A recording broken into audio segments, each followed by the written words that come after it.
So welcome back. Today we cover six current affairs.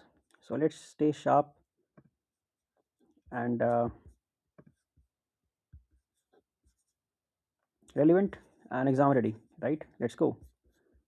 Uh,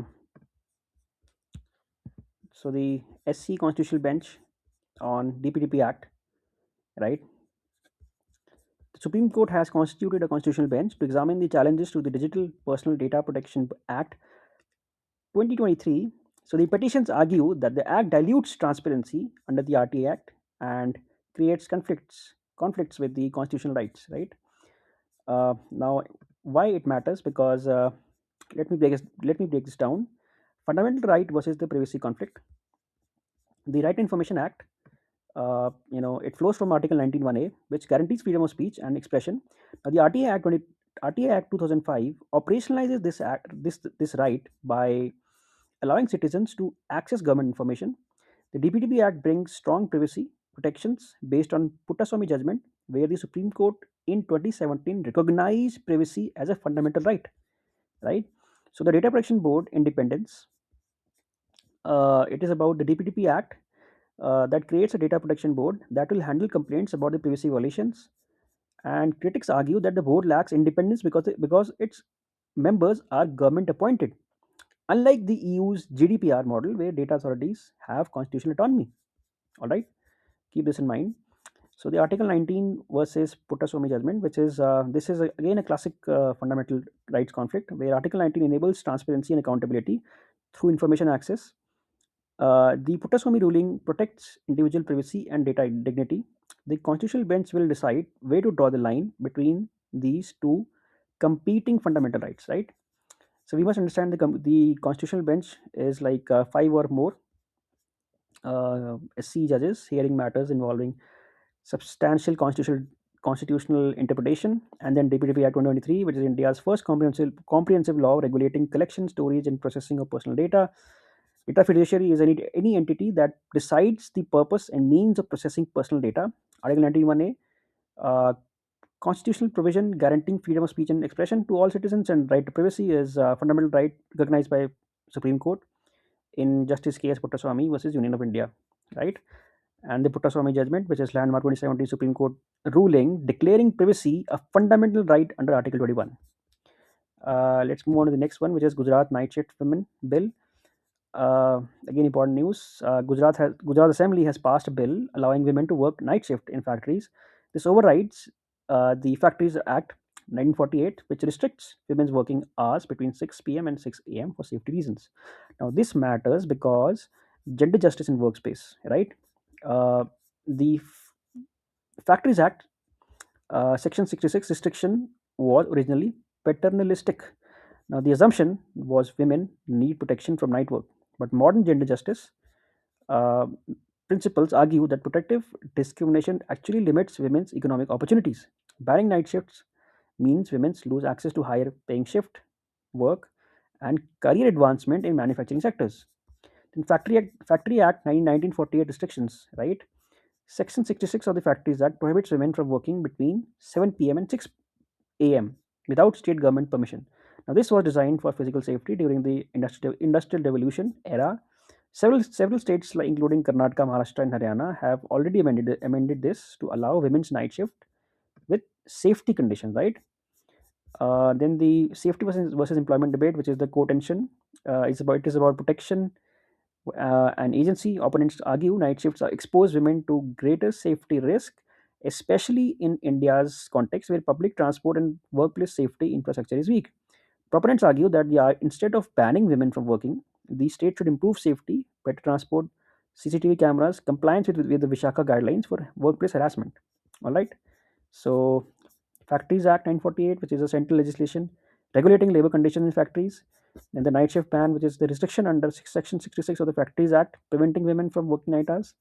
Gender justice principle ensuring equal rights, opportunities, and treatment for all genders in society. Shaka guidelines, Supreme Court guidelines from 1997 for preventing sexual harassment at workplaces. Workplace safety, which is legal and administrative measures ensuring employee protection from hazards and violence at work. Factories Act Section 66 is the Factories Act provision restricting employment of women during night hours. for safety concerns. Then again, an important news: Bangladesh PM Tariq Rahman, the crisis escalates. So Tariq Rahman has assumed office as the Bangladesh Prime Minister amid political turmoil. His government has taken positions that strain relations with India, including rhetoric on transit rights, river water sharing, alleged border incursions. This follows months of instability in Bangladesh. Now, this matters because neighborhood instability is rising. Bangladesh is critical to India's neighborhood first policy. It's our largest neighbor by population in South Asia after Pakistan. A stable, friendly Bangladesh is essential for Northeast India's connectivity and security. Political instability in Dhaka directly impacts India's strategic interests, including the Kaladan Multimodal Transit Transport Project and BBIN Motor Vehicles Agreement. So Bangladesh India relations strained. Relations were strong under the previous government with cooperation on counterterrorism, border management, and connectivity. But now issues are resurfacing, like Teesta water sharing has stalled, and transit rights for Indian goods to northeast through Bangladesh are being questioned. And anti-Indian rhetoric has like increased in Bangladeshi political discourse. Uh, Again, refugee and border security also concerns are there. Historical precedent shows instability in Bangladesh leads to migration pressure on Indian borders, particularly West Bengal and Assam. So India shares a 4096-kilometer border with Bangladesh, um, the longest land boundary with any neighbor. Illegal immigration, human trafficking, and cross-border militancy are direct security concerns if the situation deteriorates. Then, Tariq Rahman, again a senior Bangladesh Nationalist Party leader, now PM, amid political transition in Bangladesh, neighborhood first policy, India's diplomatic priority for peaceful, cooperative relations with South Asian neighbors, land boundary agreement 2015, India Bangladesh treaty resolving border disputes and exchanging enclaves, transit rights, permission for Indian goods to transit through Bangladesh to reach northeast states, Teesta River, which is a transboundary river flowing from Sikkim through West Bengal into Bangladesh, water sharing dispute pending. In Rohingya crisis, over a million Rohingya refugees from Myanmar sheltered in Bangladesh, creating regional instability. The next important news is India-France strategic partnership deepens. All right. So India and France have announced expanded strategic partnership during high-level talks, declaring 2026 as the India-France Innovation Year. This includes cooperation on defense, technology, space, civil nuclear energy, and Indo-Pacific security architecture. Now, this matters because uh, France is the only European power with permanent military bases in the Indo-Pacific in the Indo-Pacific through its overseas territories like Reunion Island. Um, France shares India's concerns about China's assertiveness in the region. Both countries conduct joint naval exercises like Varun and support freedom of navigation in the South China Sea. And the defense and space technology transfer. France has been India's most reliable defense partner with minimal strings attached. The Rafale fighter jet deal, Scorpion submarines, and now cooperation on aircraft carriers. Unlike the US, which has complex end-to-use restrictions, France transfers technology from more freely. Space cooperation includes joint satellite missions and France supporting India's Gaganyaan human space flight program. India's year bilateral initiative, which is focuses on joint research in artificial intelligence, quantum computing, semiconductor manufacturing, clean energy. France facilitates, it will facilitate India's startup access to European markets.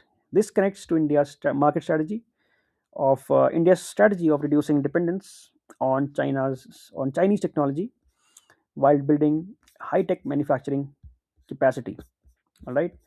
Uh, So strategic partnership, India's highest level of bilateral relationship involving cooperation across economy, technology, and diplomacy.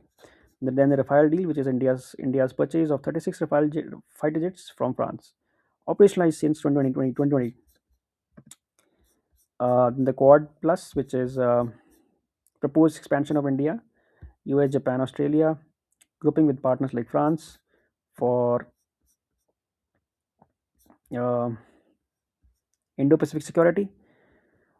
Then the Indo-Pacific is the geopolitical region from East African coast to Pacific Islands, focus of India's strategic engagement. Then the nuclear energy, which is France assist India in civil nuclear deal, including reactor technology from Jeddah plant, and the innovation year 2026, which is about India-France bilateral initiative for joint research, startup collaboration, and technology partnerships. Then the next important news is the front of package food labeling. The Food Safety Standards Authority of India is finalizing front of package labeling norms that will mandate clear display of nutritional information like sugar, salt, and fat content on packaged food. This follows the traffic light labeling system model used in several countries. Now, this matters because consumer right to information about products, is part of the Consumer Protection Act 2019 and flows from Article 21's right to health. Currently, nutritional information is in tiny print on the back of packages. The front of packages, package labels makes it immediately visible. Red for high sugar, salt, fat, amber for medium, and green for low levels. Non-communicable diseases prevention, which is India faces a massive NCD burden, diabetes, hypertension, heart disease, etc. Ultra-processed foods with high sugar, salt, and fat are major contributors. Clear labeling empowers consumers to make healthier choices. WHO recommends front of pack warning labels as a cost effective public health intervention. Then the regulatory standard of the FSSAI, the FSSAI established under the Food Safety and Standards Act 2006 is the apex regulator for food safety in India. This move follows years of advocacy by public health groups. The food industry has resisted, arguing it stigmatizes products, but FSSAI is balancing industry concerns with public health infrastructure priorities. All right. So again, we must remember FSSAI, which is Food Safety and Standard Authority of India, apex body regulating food safety and standards. And then the front of package label, which is nutritional information displayed prominently on the front of packaged food for easy visibility. Traffic light system, which is a color coded labeling scheme using red, amber, green to indicate high, medium, low levels. Then the right to health, which is implied fundamental rights under Article 21, including access to healthcare and health information. Article 21, constitutional provision guaranteeing right to life and personal liberty, which includes right to health. Food safety standards, again, regulations under Food Safety and Standards Act 2006, governing food quality and labeling. Uh, this would be the last news of today, which is rat hole mining in Assam and Arunachal. So what happened was reports indicate illegal rat hole coal mining, which continues in parts of Assam and Arunachal Pradesh despite a NGT ban.